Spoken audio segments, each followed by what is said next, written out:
100 రోజుల పని దొరికినాదో మన ఊరి పల్లెలన్నీ బాగు చేయంగా మన వనరులు వెంచంగా స్వచ్ఛ గ్రామం కొరకు అందరూ కదలి రావాలమ్మా ఊరికి పేరును దేవాలమ్మా గ్రామీణ ఉపాధి హామీ పథకముతో పేదొల్ల బతుకులల్లో పొద్దు ఒడిసినాదో పల్లె తల్లిని వదిలి వలసలు పోకుండా ఏడాదిలో 100 రోజుల పని దొరికినాదో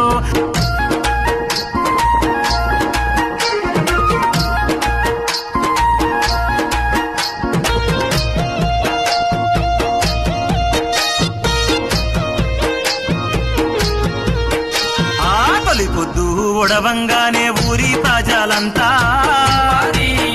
పనికి సిద్ధం కావంగా అమ్మ నాన్న అన్నా